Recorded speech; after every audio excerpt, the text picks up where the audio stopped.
I'm not trying to victimize myself. I don't want pity. I don't deserve pity. We messed up. I just want a second chance to be like, I recognize I messed up. And for so long, I wasn't able to talk about this. Olivia Jade is vowing to do better after the college admission scandal. After speaking out in a bombshell conversation on the December 8th episode of Jada Pinkett Smith's Red Table Talk Facebook series, a source tells Z News the daughter of Loughlin and Massimo Giannulli has realized her privilege. She's not rushing to make anything look better. She's putting the time in.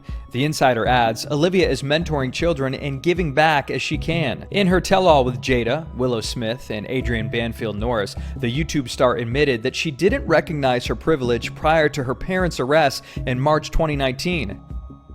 I know that sounds so silly, but in the bubble that I grew up in, I didn't know so much outside of it. And a lot of kids in that bubble, their parents were donating to schools and doing stuff that advantage. There are so many advantages. It's not fair and it's not right, but it was happening. And so when this first came out, I was like, I don't really understand what's wrong with this. Like, I didn't see the wrong in it. Like 100% honestly, when it first happened, I didn't look at it and say, oh my God, like how dare we do this? I was like, why is everybody complaining? I'm confused what we did. And that's embarrassing to admit. That's embarrassing within itself that I walked around my whole 20 years of life not realizing, like, you have insane privilege. You're like the poster child of white privilege, and you had no idea. Back in May, Lori and Massimo pled guilty to conspiracy charges in connection with securing the fraudulent admission of their kids, Olivia and Bella, to the University of Southern California as purported athletic recruits. Over the summer, a federal judge sentenced Lori to 2 months in prison, while Massimo was sentenced to 5 months. But I think what a lot of people don't know is my parents came from a place of just, I love my kids. I just want to help my kids. Whatever's best for them.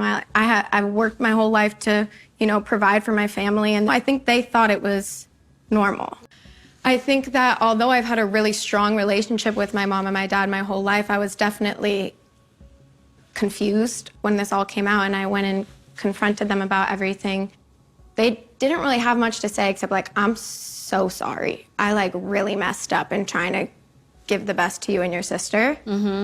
And they're my family, and I've known them since I was out the womb. So I know they're good people, and I know that I'm not going to judge them for a mistake they made. And although it's a big one, they're going to pay the price for it. And regardless of what people say, I've seen them day in and day out and how they've received all of this, and I know that they've struggled. As for her participation in the scandal, Olivia said on Red Table Talk that she wasn't fully aware of what was going on as she was applying to college, but acknowledged that the admissions process was a lot. I think what was important was for me to come here and say, I'm sorry. I acknowledge what was wrong, and I wasn't able to say that for so long, so I think people almost thought, oh, she must not care. That must have not affected her, and she wasn't moved by that. And I took my privilege and all my blessings for granted, and I never thought anything of it, and that's what really rocked me. I was like, this is wrong. You need to talk about this. You need to do it publicly because the situation was public, and then you need to move forward and do better.